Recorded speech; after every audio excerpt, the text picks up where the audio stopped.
I never thought love could feel so heavy until the moment my son looked me in the eyes and said I embarrassed him. 23 years of sacrifice, of working double shifts at the diner while my feet swelled in cheap shoes, of skipping meals so he could have new school supplies, of mending his clothes with hands that shook from exhaustion, all of it reduced to shame in his voice on what should have been the happiest day of his life. The morning of Daniel's wedding started like every other important day in his life, with me in the background, making sure everything was perfect for him. I'd ironed his shirt 3 times until there wasn't a single wrinkle, had driven across town at 5 in the morning to pick up the flowers his bride had forgotten, and spent my last $100 on a dress that would make me look presentable for the cameras that would capture this milestone.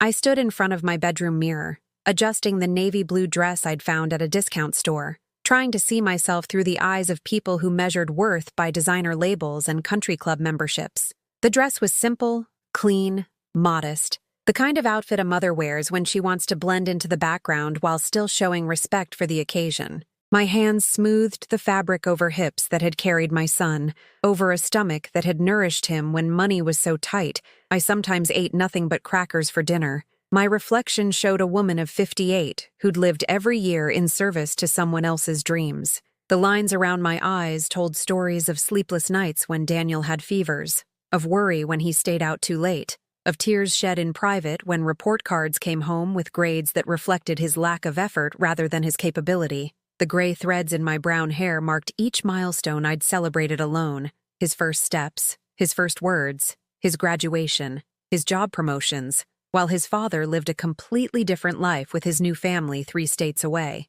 But I saw something else in that mirror too, a mother's love that had never wavered, never demanded gratitude, never kept score of sacrifices that seemed natural when your child's happiness was the only measurement that mattered. I'd given him everything I had to give and somehow convinced myself that was enough. That morning, I actually believed today would be different. Today, he would need me beside him.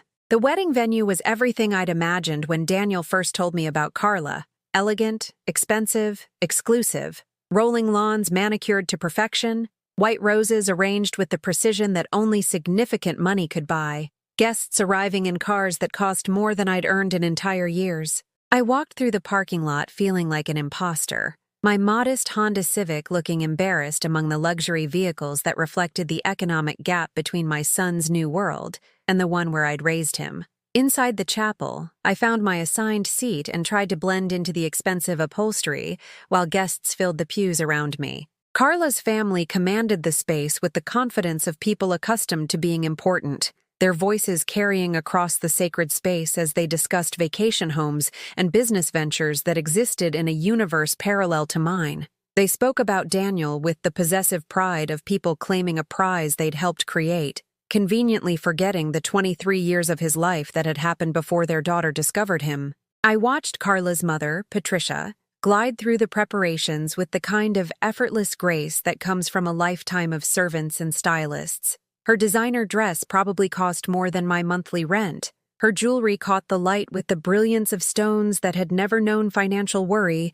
Her hair fell in perfect waves that spoke of weekly salon appointments I couldn't afford even for special occasions. She moved through the space like she owned it, directing photographers and arranging details with the authority of someone who'd never had to ask permission for anything. When Daniel appeared at the front of the church, handsome in his tuxedo and glowing with the confidence of a man who'd found his place in the world, I felt a familiar surge of maternal pride mixed with something else, a growing awareness that this place he'd found didn't seem to include room for the woman who'd helped him get there. He scanned the assembled guests with satisfaction, his eyes pausing on faces that mattered to his new social circle, skipping past mine as if I were part of the decorative background rather than his invited family. The processional began with Carla's bridesmaids, young women whose youth and privilege showed in their effortless beauty and expensive dresses. They walked down the aisle with practiced poise, followed by Patricia, who seemed to float toward the altar with the serene confidence of someone who'd never doubted her welcome anywhere.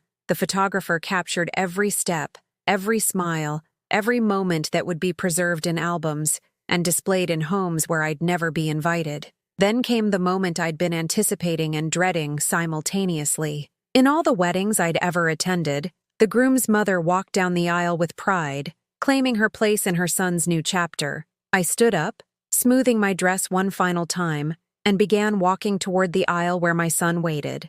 This was supposed to be our moment, mother and son, acknowledging the journey we'd traveled together, honoring the bond that had sustained us through years when we'd only had each other. But Daniel's face when he saw me approaching wasn't filled with love or gratitude or even simple acknowledgement. Instead, I saw something that cut deeper than any physical pain I'd ever experienced. Shame. His eyes darted to his bride's family, to the guests whose opinions apparently mattered more than his mother's presence, to the photographer who was capturing what should have been a precious memory. "Mom, wait," he said, his voice loud enough for the nearby guests to hear, but quiet enough to maintain the pretense of privacy. "We need to talk." The church fell silent except for the whispered conversations that always accompany family drama in public spaces. I stopped walking, my hand still resting on the pew where I'd intended to place it for support during my walk down the aisle, feeling the weight of dozens of eyes examining my simple dress, my department store shoes,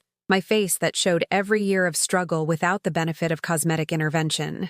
"What's wrong, honey?" I asked, the endearment slipping out automatically despite the growing knot in my stomach that suggested something fundamental was about to shift in our relationship. Daniel glanced at Carla, who stood at the altar looking like something from a fairy tale, then at Patricia, who watched our interaction with the barely concealed irritation of someone whose perfect event was being disrupted by complications she hadn't anticipated. When he looked back at me, I saw a stranger wearing my son's face. "Mom, you embarrass me," he said, each word landing like a physical blow. "Let Carla's mom walk me down the aisle instead." If you like emotional stories like this, please subscribe to our channel. We're trying to reach 1,000 subscribers, and it really helps our work. And comment which city you're watching from. The words hung in the air between us while my world tilted on its axis. 23 years of midnight feedings, of staying up all night with sick child, of working extra shifts to pay for baseball equipment and school trips,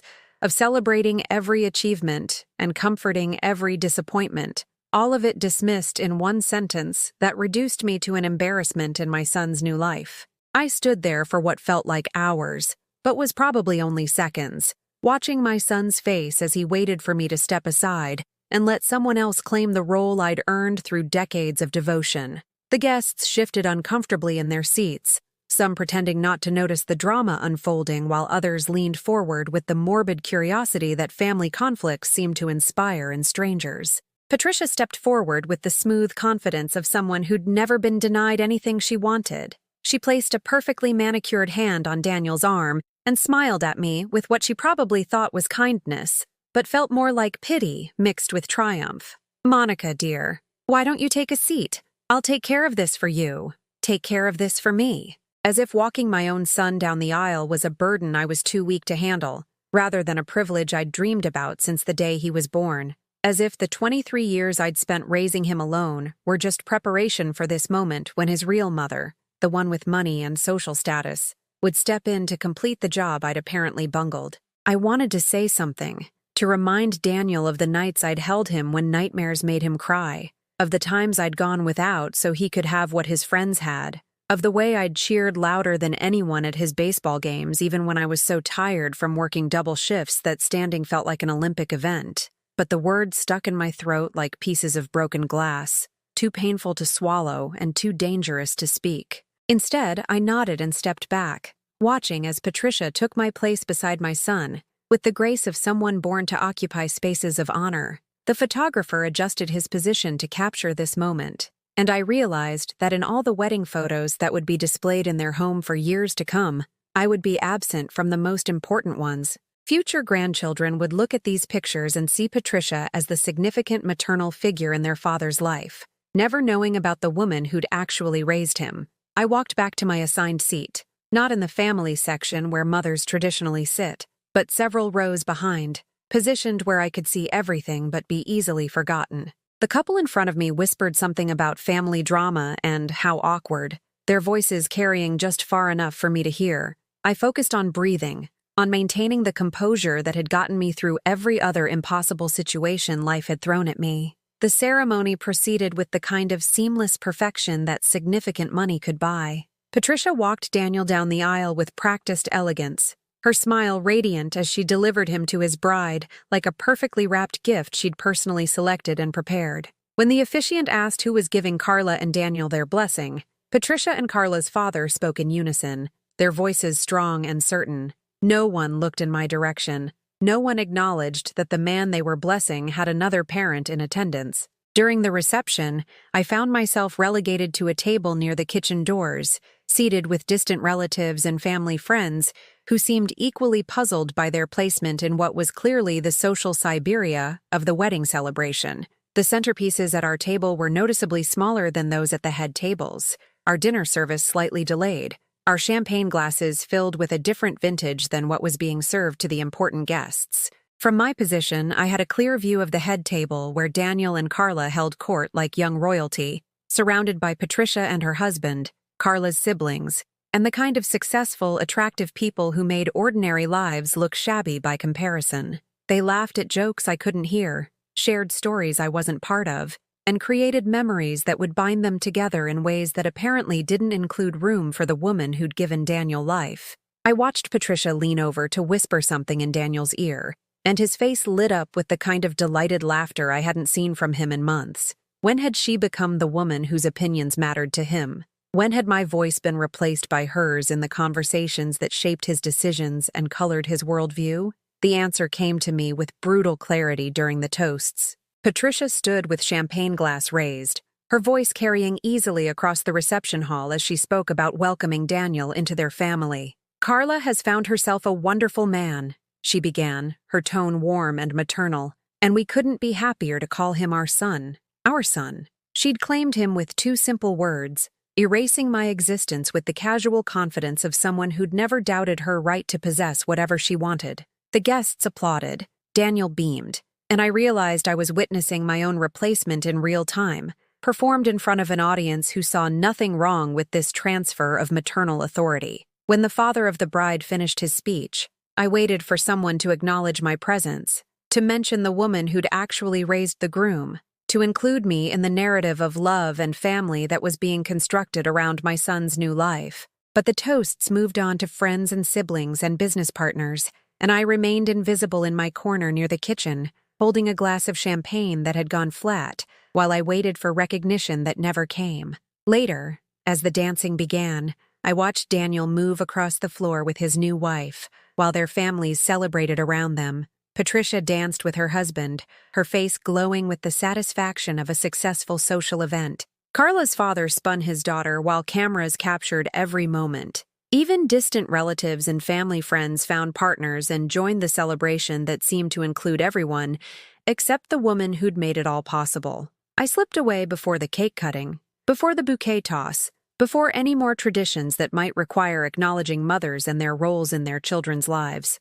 In the parking lot, I sat in my Honda for several minutes before starting the engine, watching through the windows as the celebration continued without me. Music and laughter drifted across the manicured grounds, punctuated by the sound of champagne glasses clinking in toasts I hadn't been invited to join. The drive home took me past the apartment complex where Daniel and I had lived when he was small, a modest place with thin walls and maintenance issues that the landlord addressed only when threatened with legal action. I slowed down as I passed our old building, remembering the nights I'd worked at the kitchen table after putting him to bed, balancing checkbooks and planning budgets that somehow stretched minimum wage earnings into everything a growing boy needed. That apartment had been filled with love, even when it was empty of luxury. We'd made pancakes on Sunday mornings and called them our special weekend feast. We'd built blanket forts in the living room when we couldn't afford movies. We'd read library books together until he was old enough to read them to me. Those had been our family traditions, created from necessity but sustained by genuine affection.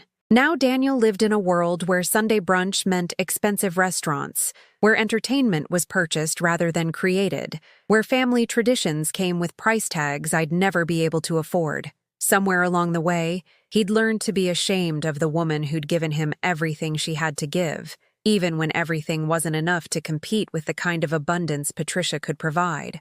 At home, I sat at my kitchen table with a cup of tea and tried to process what had happened. The house felt impossibly quiet after the noise and chaos of the wedding reception. No congratulations calls from relatives who'd witnessed my humiliation. No text messages from Daniel checking to see if I'd made it home safely. No acknowledgement that anything unusual had occurred. I pulled out the photo album I'd planned to give Daniel and Carla as a wedding gift. Pictures of his childhood, his achievements, the life we'd built together when it was just the two of us against the world. The images showed a happy child being raised by a devoted mother, but apparently that narrative no longer fit the story he wanted to tell about his origins. The album felt heavy in my hands, weighted with memories that had apparently become embarrassments rather than treasures. The weeks that followed the wedding brought a silence I hadn't expected.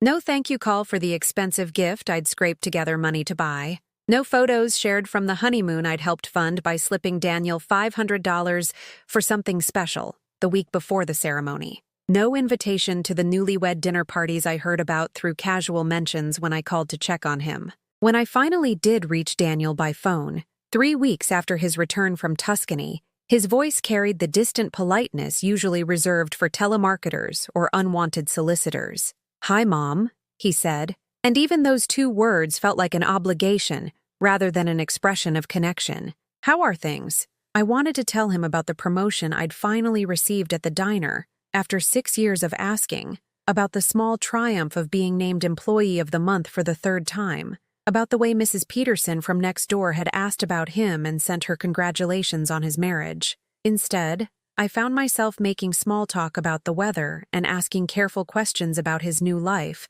that wouldn't sound too intrusive or needy. "How's married life treating you?"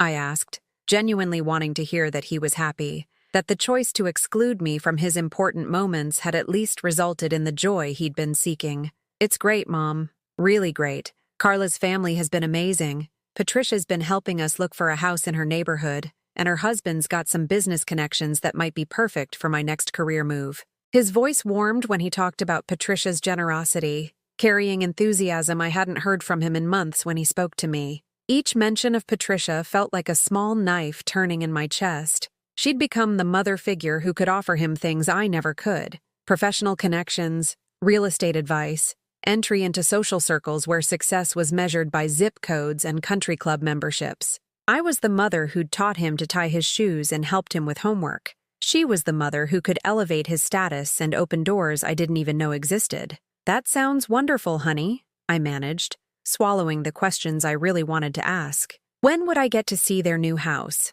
Would there be room for visits from his real mother? Did Patricia's neighborhood welcome people like me? Or would I be another embarrassment to manage when the time came for family gatherings? The conversation lasted exactly 8 minutes. I knew because I stared at the kitchen clock the entire time, watching the minutes tick by while my son fulfilled what felt like a duty call rather than a desire to connect with the woman who'd raised him. When he said he had to go because Carla's family was coming for dinner, I wished him a lovely evening and hung up feeling more alone than I had since his father walked out 23 years ago. I started noticing the pattern after that. Daniel would call every few weeks, always at times when the conversation couldn't last long. Sunday mornings when they were heading to brunch with Patricia and her husband.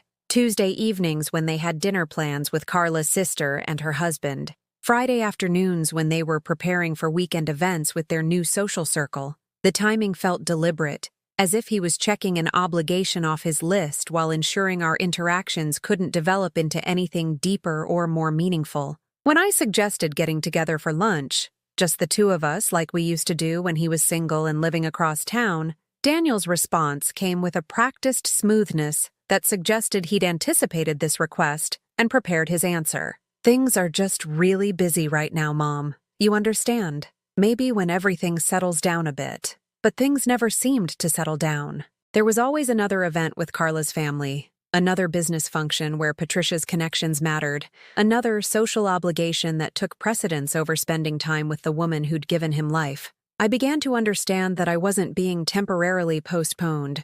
I was being permanently deprioritized in favor of relationships that offered him more than maternal love and childhood memories. The exclusion became more obvious during holidays. Thanksgiving had always been our special day, just Daniel and me creating our own traditions in my small kitchen. We'd make turkey breast instead of a whole bird, mashed potatoes from scratch, and pumpkin pie that never looked quite as perfect as the magazine photos, but tasted like home. We'd watch football and eat too much and talk about what we were grateful for, usually ending up laughing about some disaster from his childhood that had seemed terrible at the time but felt precious in retrospect. This year, Daniel called 2 days before Thanksgiving to let me know he wouldn't be coming. "Patricia's having the whole family to their house," he explained, his tone suggesting this was obviously the better option for a married man. "It's going to be this huge production with all the traditional stuff. You'd probably be overwhelmed by how formal it is. You'd probably be overwhelmed.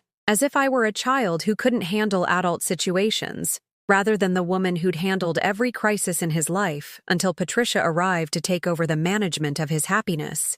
As if my small apartment and simple traditions were embarrassing reminders of the life he was trying to leave behind." "Of course," I said, working to keep my voice steady. "That sounds lovely. I hope you have a wonderful time. Maybe we can get together the day after," he offered, probably recognizing that completely abandoning his mother on the holidays would make him look heartless to his new family. "Carla and I could stop by for a little while if we're not too tired." If they weren't too tired. After spending the day with people who mattered, they might have enough energy left over for a brief visit with the woman who'd raised him. The offer felt more insulting than no offer at all, a charitable gesture towards someone whose company had become a burden rather than a pleasure. I spent Thanksgiving alone for the first time in 23 years, eating a turkey sandwich and watching television programs that couldn't fill the silence left by Daniel's absence.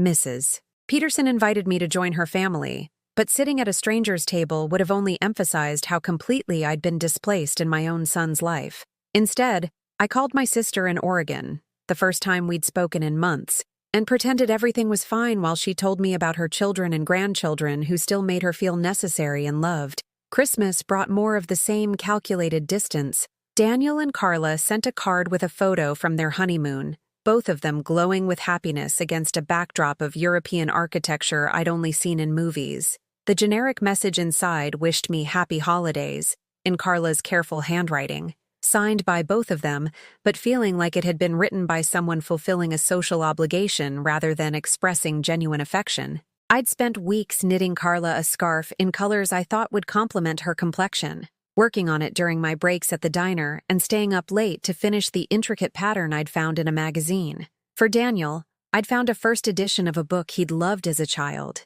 something that connected his present to our shared past.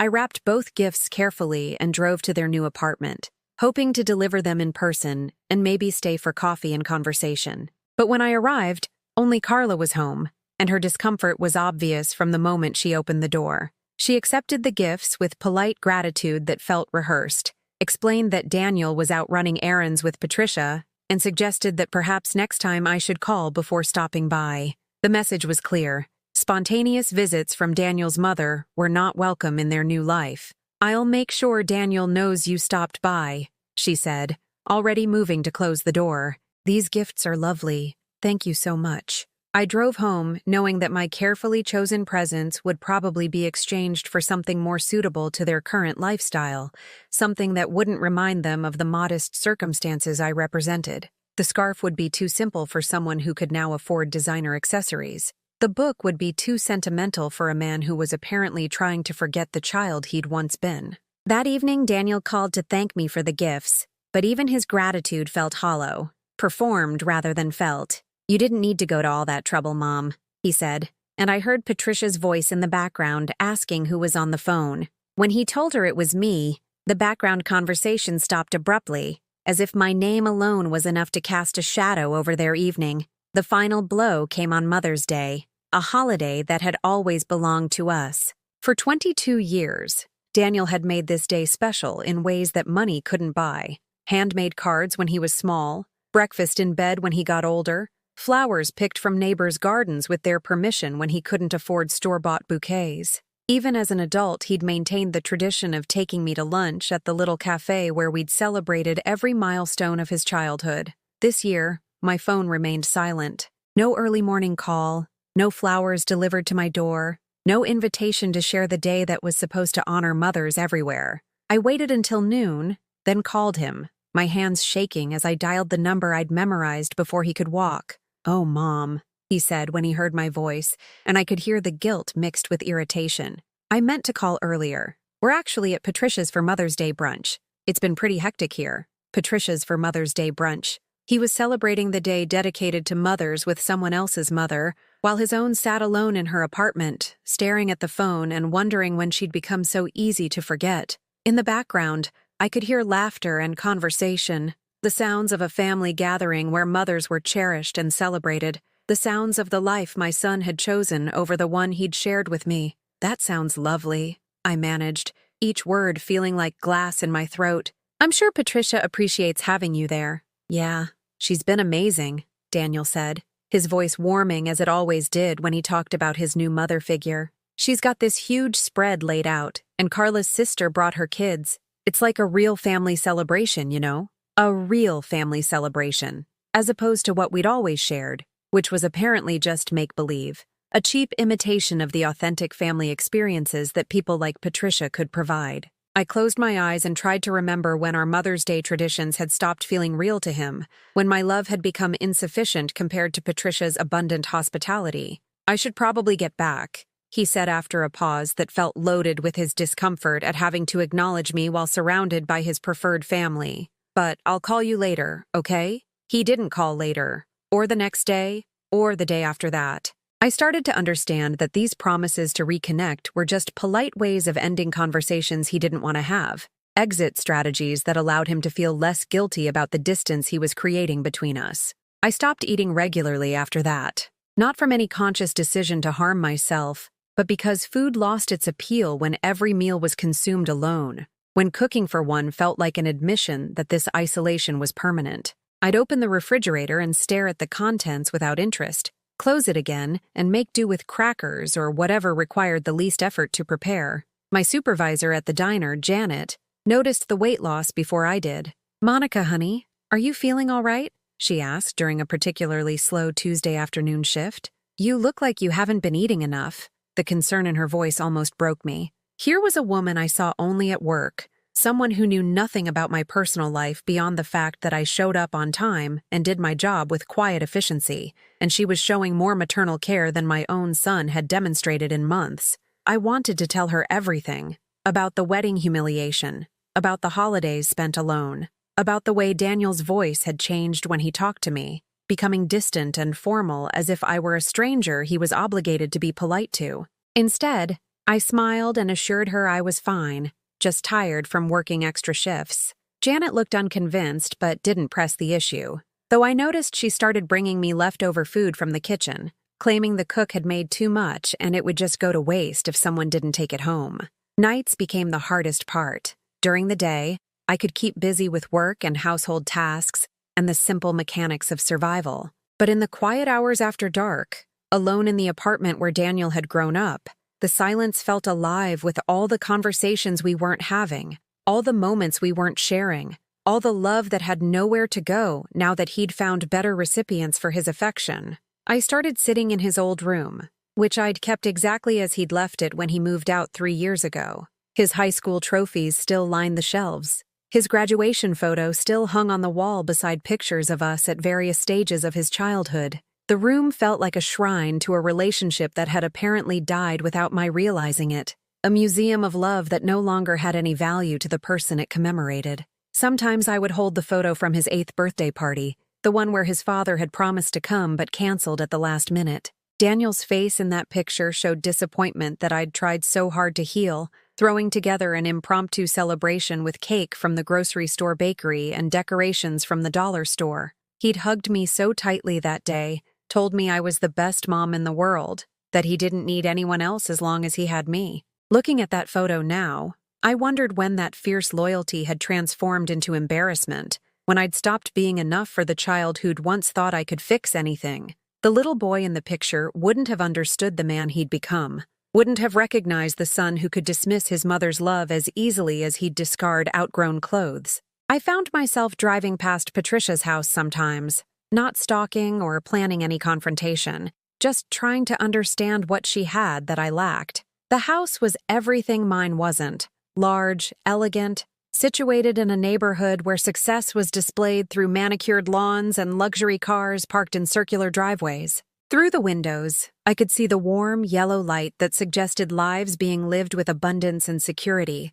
families gathering around dinner tables that could seat more than 2 people comfortably. One evening, I saw Daniel's car in her driveway and sat across the street for nearly an hour, watching shadows move behind the windows of a house where my son apparently felt more at home than he did in the place where I'd raised him. When the front door opened and he emerged laughing with Carla and Patricia, all of them looking like a magazine advertisement for successful family life, I drove away before they could notice me. The depression that followed felt different from grief. Grief suggested that something valuable had been lost, that the pain was proportional to what had been taken away. This felt more like erasure, as if my entire identity as Daniel's mother was being systematically deleted from his life story, replaced by a more attractive narrative that featured Patricia as the maternal figure who truly mattered. I stopped checking my phone obsessively, stopped hoping for calls that never came, stopped planning conversations I wanted to have with a son who clearly didn't want to have them with me.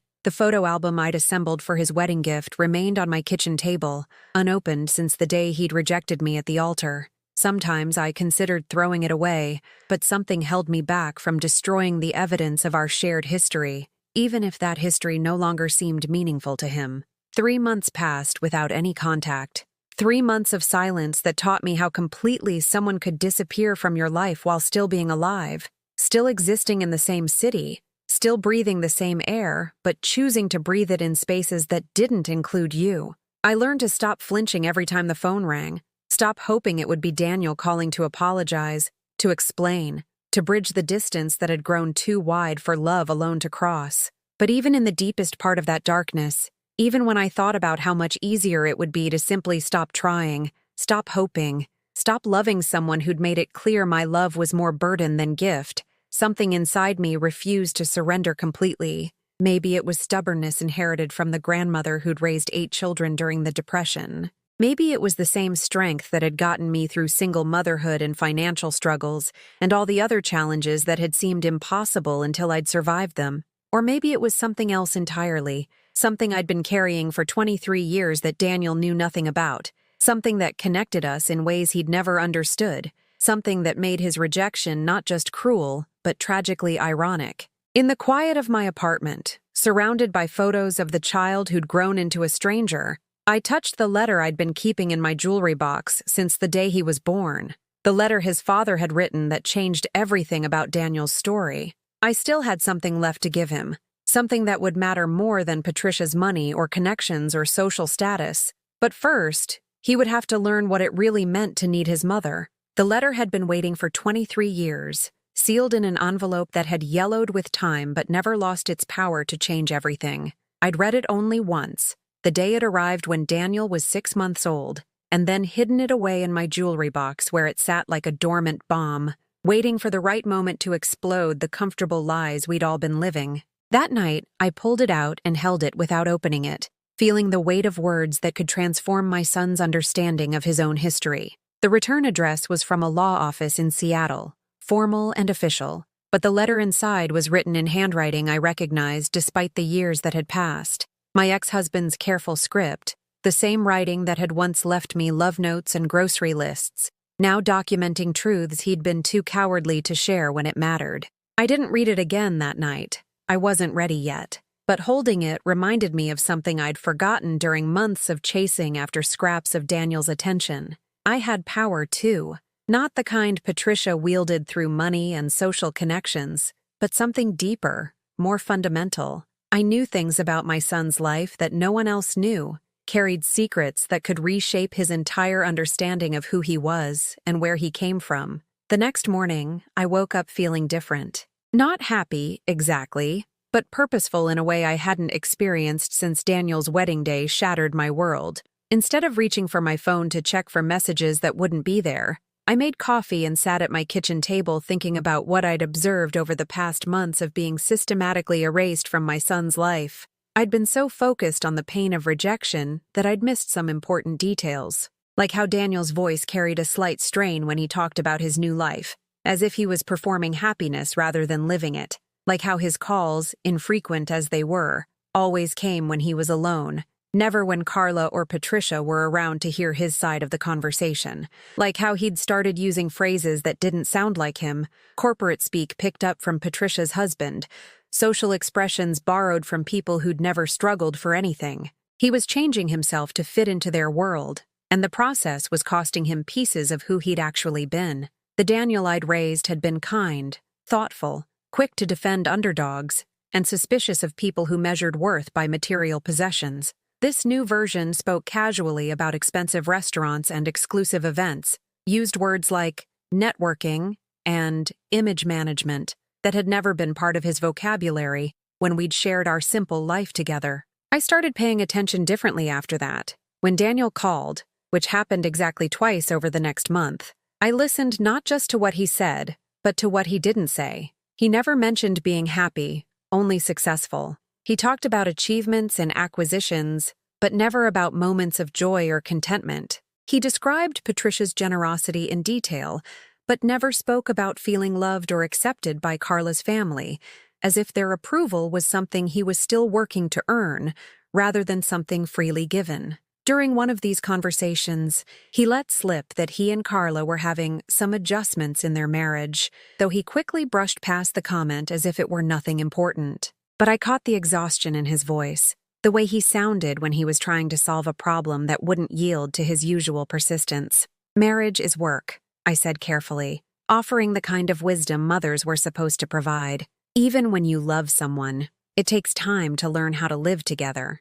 "Yeah, I guess," he replied, but his tone suggested he wasn't finding much comfort in the work aspect of their relationship. "Patricia says it's normal for newlyweds to go through rough patches," Patricia says. Everything in his life now seemed filtered through Patricia's opinions, her advice, her interpretation of what was normal and acceptable. I wondered if he ever missed having someone in his life who loved him unconditionally, without expectations or requirements for improvement. 2 weeks later, I heard from Mrs. Peterson that there had been an argument at Daniel and Carla's apartment building. Nothing dramatic, she assured me, just raised voices that the neighbors had noticed. "Young couples," she said with the knowing tone of someone who'd seen plenty of marriages weather their early storms. But something about the way she avoided my eyes when she told me suggested there was more to the story than she was sharing. I didn't call Daniel to ask about it. This was progress for me, this ability to resist the maternal instinct to rush in and try to fix whatever was troubling him. Instead, I waited, and I watched, and I let him navigate his new life without my interference. It was harder than I'd expected, this disciplined distance, but it also felt like a kind of strength I hadn't known I possessed. The breakthrough came 6 weeks later, not through any dramatic revelation, but through a simple observation. I was shopping at the expensive grocery store in Patricia's neighborhood. Not shopping exactly, since I couldn't afford anything there, but walking through to stay warm during a particularly cold afternoon when the diner was slow, and Janet had sent me home early. That's when I saw him, Daniel, standing in the wine section with a lost expression, staring at bottles that cost more than I spent on groceries in a week. He looked tired in a way that had nothing to do with physical exhaustion, the kind of bone-deep weariness that comes from trying to be someone you're not, for longer than you can sustain. He was holding his phone, and I could hear fragments of a conversation with what was obviously Patricia on the other end, giving him detailed instructions about which wine to choose for a dinner party they were hosting. He kept saying yes and of course, and that sounds perfect, but his face showed the strain of someone receiving an education he'd never asked for in subjects he'd never cared about. When he hung up, he stood there for several long minutes, just staring at the wine bottles as if they contained answers to questions he didn't know how to ask. Then he put the expensive bottle back on the shelf and reached for something that cost half as much, looking around nervously as if Patricia might materialize to critique his choice. I stayed hidden behind a display of imported cheeses, watching my son struggle with decisions that should have been simple, seeing him diminished by the constant pressure to live up to standards that weren't his own.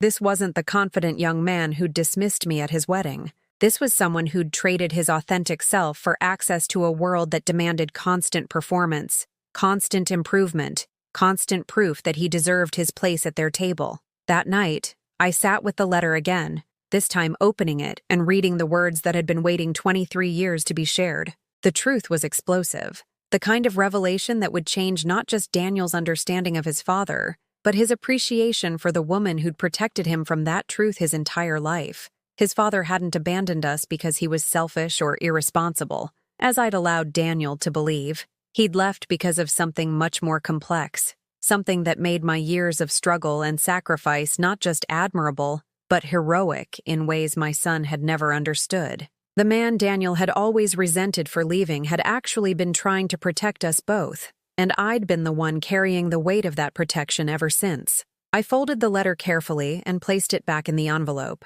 but this time I didn't hide it in my jewelry box. Instead, I put it in my purse, where it would be ready when the moment came to use it, because I could see now that the moment was coming, building like a storm that would either destroy what was left of our relationship or transform it into something stronger than what we'd lost. I wasn't going to chase after Daniel anymore, wasn't going to beg for scraps of his attention or compete with Patricia for his affection. Instead, I was going to wait for him to discover what I'd always known, that some kinds of love can't be purchased or replaced, and that the woman who'd raised him alone for 23 years might have depths he'd never bothered to explore. For the first time in months, I went to sleep feeling like myself again. Not the desperate, rejected version of myself that had been chasing after a son who didn't want me, but the strong, resourceful woman who'd survived everything life had thrown at her and was preparing to face whatever came next. I had something Daniel needed to know, something that would matter more than all of Patricia's money and connections combined.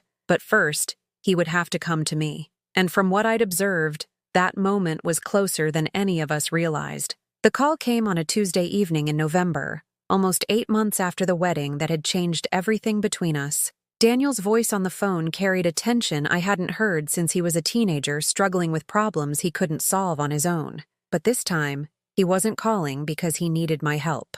He was calling because something in his carefully constructed new life was beginning to crack, and he was testing whether I was still available to serve as his emotional safety net. "Hey, Mom," he said, and the casual greeting didn't hide the underlying strain. "How have you been?" The old Monica would have rushed to fill that question with reassurances, with eager updates about my small life designed to prove I was doing fine without him, that his absence hadn't devastated me as completely as it actually had. This Monica simply said, "I've been well, Daniel. How are you?" The pause that followed told me everything. He'd expected me to gush, to overwhelm him with the grateful enthusiasm of a mother so starved for contact that any crumb of attention would satisfy her hunger. Instead, I'd responded with the polite interest one might show an acquaintance, friendly but not desperate, caring but not needy. Things are complicated right now," he admitted, and I could hear him struggling with how much to reveal to the mother he'd systematically excluded from his life. "Carla and I are going through some stuff. Nothing major, just adjustments. Adjustments. The same word he'd used months ago, when I'd still been chasing after every scrap of information about his marriage, his happiness, his problems. Now I waited for him to elaborate rather than peppering him with questions that would demonstrate how hungry I was for details about the life he'd chosen over the one we'd shared. "Marriage can be challenging," I said finally, offering the kind of neutral wisdom that acknowledged his struggle without demanding to be included in solving it. "I'm sure you'll work things out." Another pause. I could almost hear him recalibrating, trying to understand why his mother wasn't responding with the predictable concern and advice-giving that had characterized our relationship for 23 years. Where was the woman who'd rushed to fix every problem, who'd worn herself out trying to anticipate his needs before he even expressed them? "Patricia thinks we need some space to figure things out," he continued, apparently needing to fill the silence I was no longer rushing to occupy. "She's been really helpful, giving us advice about communication and compromise. She says all young marriages go through rough patches, Patricia thinks. Patricia says. Even in his moment of marital struggle, everything was filtered through the woman who'd replaced me as his primary source of maternal guidance. I wondered if it had occurred to him that he was calling the mother he'd rejected to talk about problems he was solving with someone else's mother. "That sounds like wise advice," I said, and meant it. Patricia has experience with successful relationships. If Daniel was surprised by my willingness to praise the woman who'd displaced me, he didn't show it. Instead, he seemed to relax slightly, as if my lack of competition or jealousy made the conversation safer for him to navigate. "The thing is," he said, his voice dropping to the confessional tone he'd used as a child when admitting to mistakes he was ashamed of, "sometimes I feel like I'm trying so hard to be the person Carla's family expects me to be that I forget who I actually am." Does that make sense? It made perfect sense. It was exactly what I'd observed during those months of watching him transform himself to fit into Patricia's world, trading pieces of his authentic self for access to their social circle and material advantages. But the old Monica would have rushed to reassure him, to tell him he was perfect just as he was, to offer solutions and comfort without being asked. This Monica said, "That sounds difficult. What do you think is causing that feeling?" The question forced him to think, rather than simply unload his emotions onto me, required him to examine his own role in creating the situation he was complaining about. I could hear him breathing on the other end of the line, working through ideas he'd apparently never articulated before. I guess I've been so focused on impressing them that I stopped thinking about what I actually wanted, he said slowly. Patricia's family has all these expectations, these ways of doing things that are supposed to be better than what I grew up with. But sometimes I miss. He trailed off, leaving the sentence unfinished, but I knew what he'd been about to say. Sometimes he missed the simplicity of our old life, the authenticity of traditions that didn't require performance or improvement, the unconditional acceptance he'd taken for granted until he'd traded it for conditional approval that had to be constantly earned. Change can be hard, I said gently, even when it's change we've chosen. We talked for 20 minutes, longer than any conversation we'd had since his wedding. But this time, I wasn't desperately trying to prolong the contact or extract promises about future calls. I listened when he spoke, responded thoughtfully when he asked questions, and let comfortable silences exist without rushing to fill them with my own needs for connection. When he hung up, I could tell something had shifted. He'd called expecting to find the same desperate, accommodating mother he'd been avoiding, someone whose emotional needs would make his problems feel heavier rather than lighter. Instead, he'd found a woman who could listen without judgment, offer perspective without pressure, and provide the kind of calm presence that made difficult conversations feel manageable rather than overwhelming. Over the following weeks, he called 3 more times. Short conversations, always initiated when he was alone, always focused on his struggles to balance his authentic self with the expectations of his new family.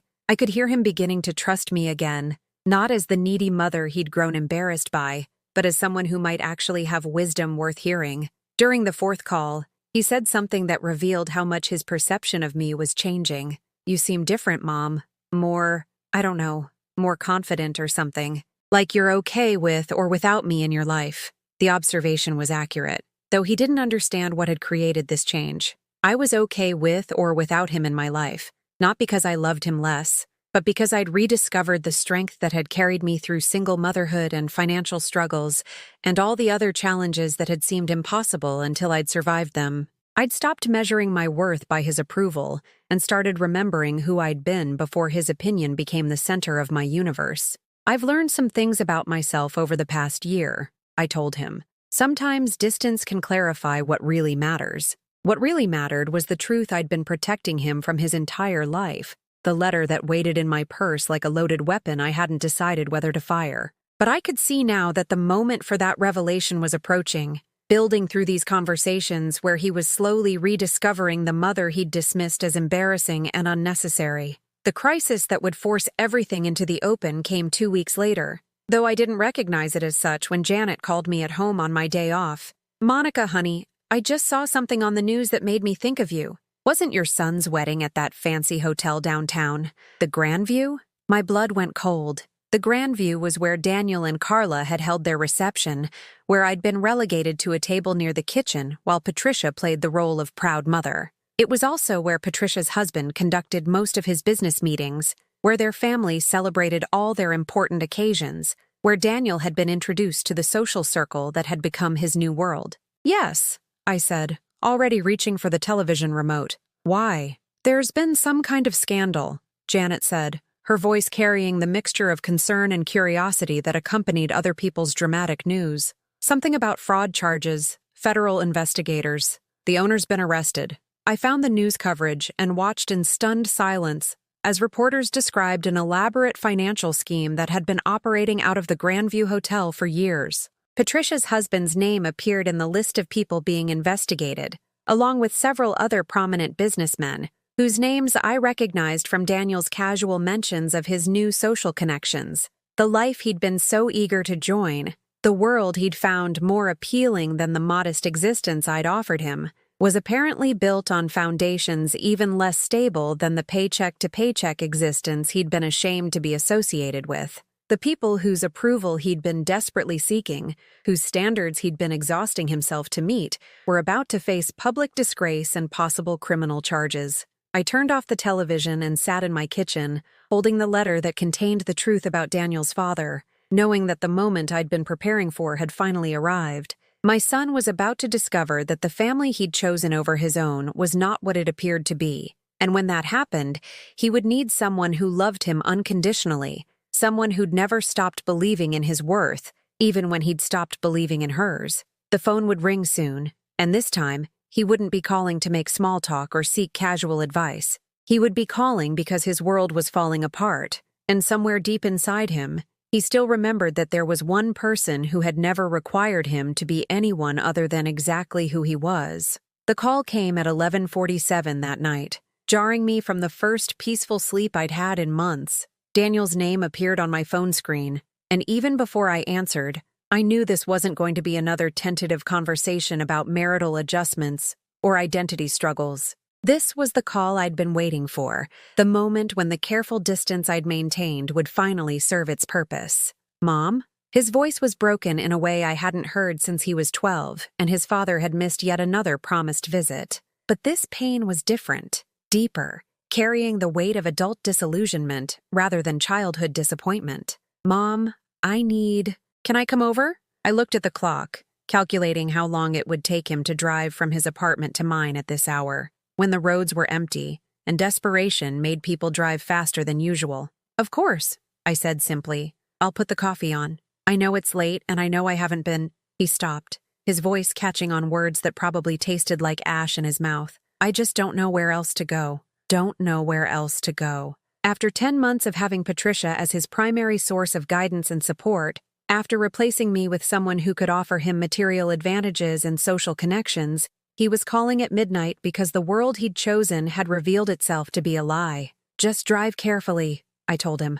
"I'll be here." I made coffee and sat at my kitchen table, the same table where I'd helped him with homework and listened to his teenage problems and celebrated his college acceptance letter. The letter that would change everything waited in my purse, but I didn't touch it yet. Some revelations required the right timing, and this wasn't about my need to be vindicated. This was about my son discovering that the love he'd taken for granted was still there, unchanged despite everything he'd put me through. When Daniel arrived, he looked like a man who'd aged years in a single day. His expensive clothes were wrinkled, his hair disheveled, his eyes carrying the shell-shocked expression of someone whose fundamental assumptions about reality had been stripped away without warning. He stood in my doorway looking lost, as if he couldn't quite believe he was really here, in the modest apartment he'd learned to be ashamed of, seeking comfort from the woman he'd publicly dismissed as an embarrassment. "Come in," I said, stepping aside to let him enter the space that had once been his home.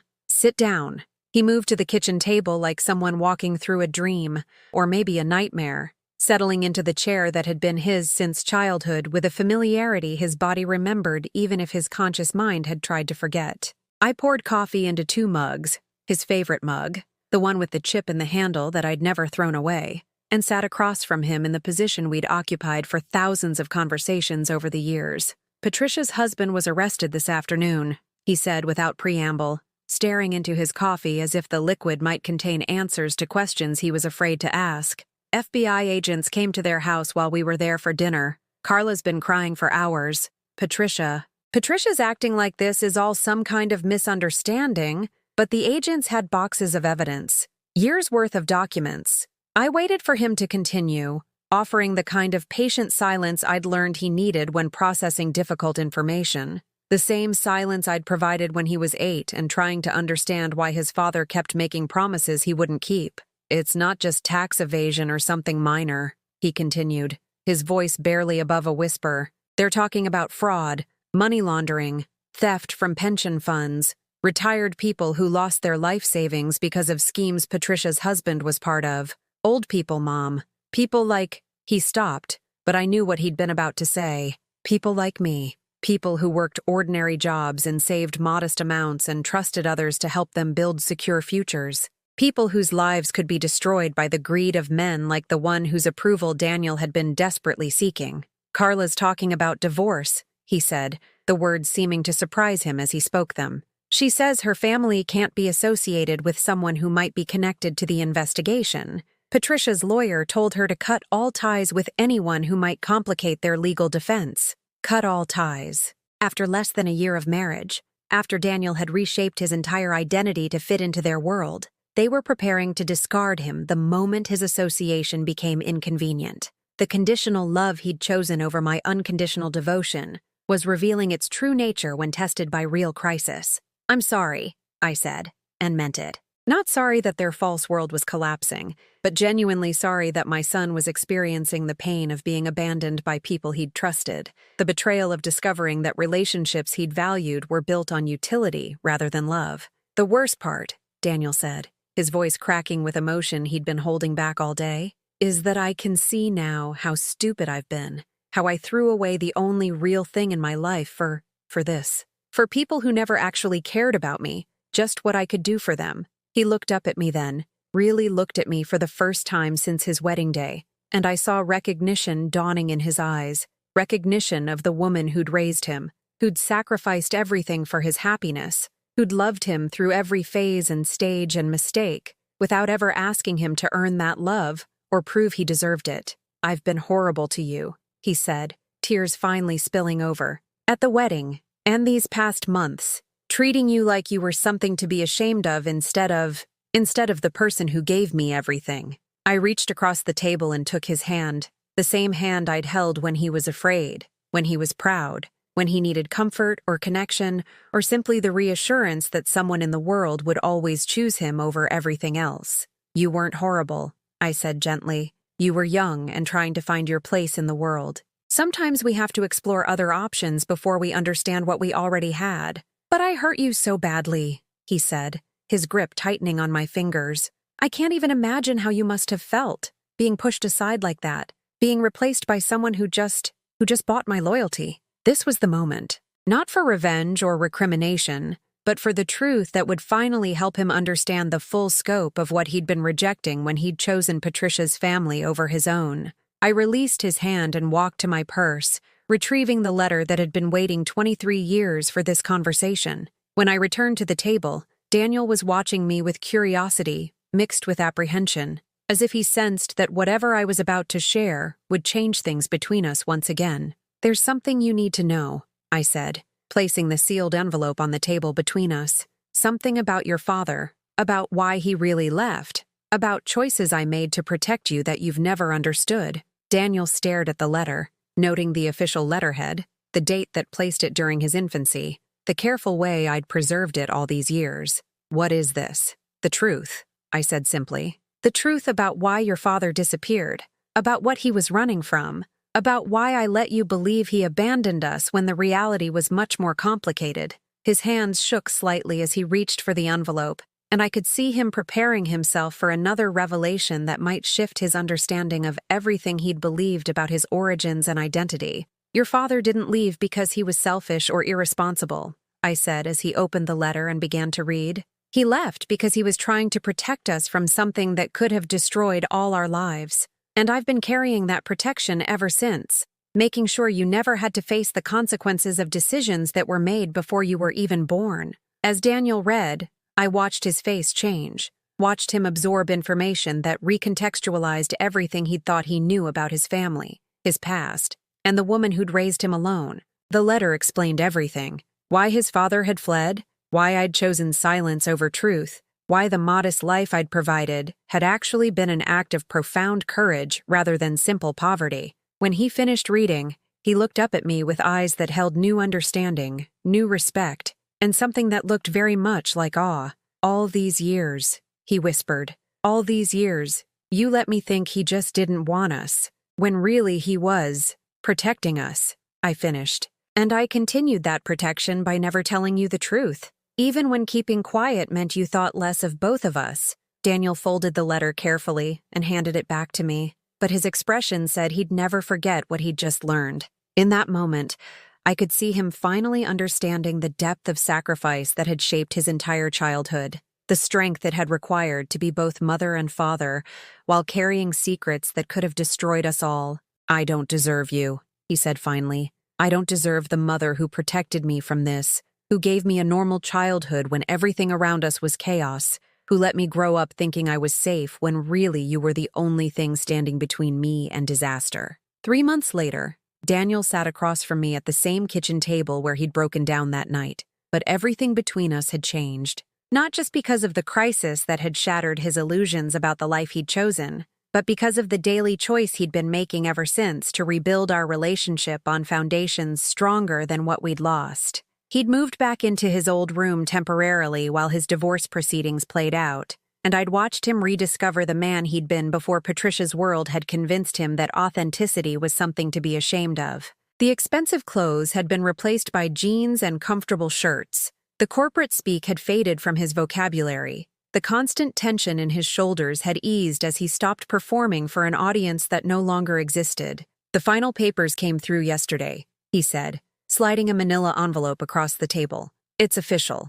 I'm divorced, unemployed, and living with my mother at 31 years old." He said it with a smile that held no bitterness, no self-pity, no regret for the material losses that had accompanied his escape from a life built on lies. The Daniel who'd once measured his worth by his address and his professional connections had learned to find value in simpler things: honest work, authentic relationships, the peace that came from not having to pretend to be someone else. "And how does that feel?" I asked, though I could see the answer in his face, in the way he carried himself now that he'd stopped trying to impress people whose approval had never been worth having. "Like freedom," he said without hesitation. "Like I can finally breathe again." The investigation into Patricia's husband had revealed even more corruption than initially suspected, reaching into every aspect of the social circle Daniel had been so eager to join. Carla's family had managed to avoid criminal charges, but their reputation was destroyed, their business relationships severed,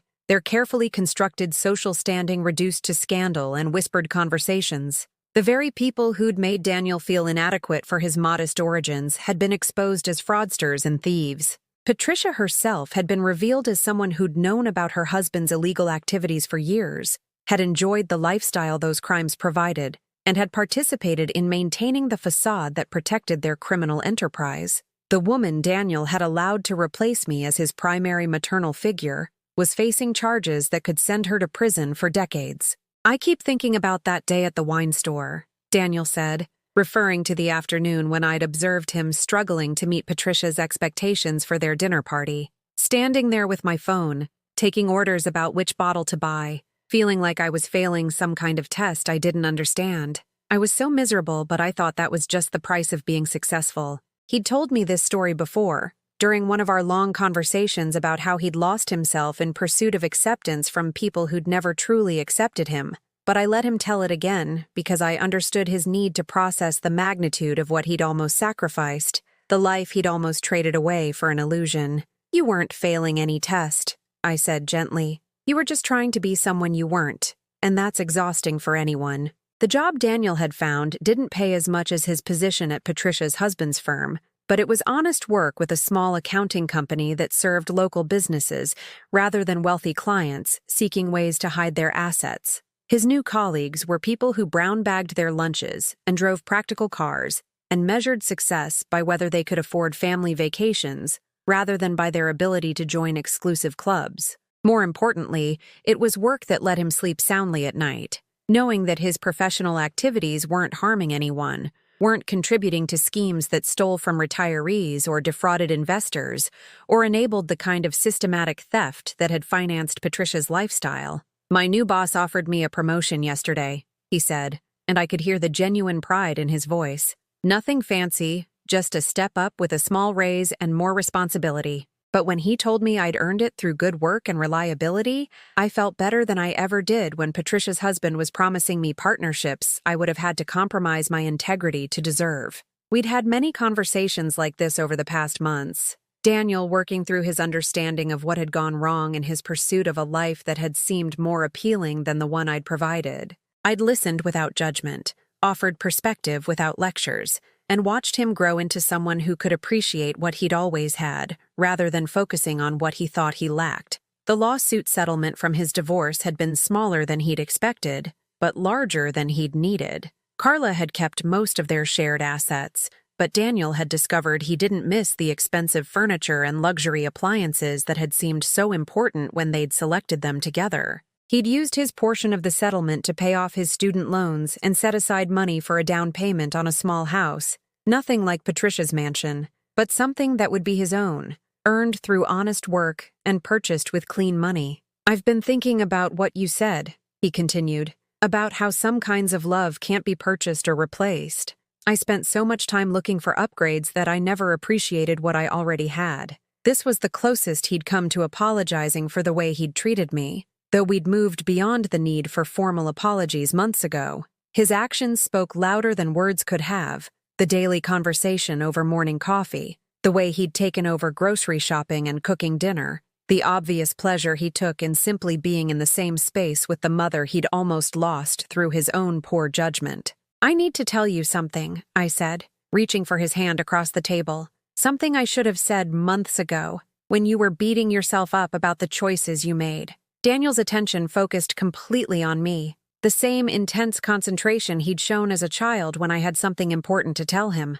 "I'm proud of you," I said, watching his eyes widen with surprise. "Not just proud of how you've handled this crisis, but proud of the courage it took to walk away from that life when you realized it wasn't right for you. A lot of people would have stayed, would have tried to rationalize their way into continuing something that felt wrong because it looked right from the outside. But I hurt you so badly," he protested. "I threw away everything you'd given me for people who didn't actually care about me." "You explored options," I corrected gently. "You tested boundaries. You made mistakes and learned from them. That's what people do when they're growing up, even when they do it later than we might prefer." I squeezed his hand, feeling the calluses he'd developed from his new job.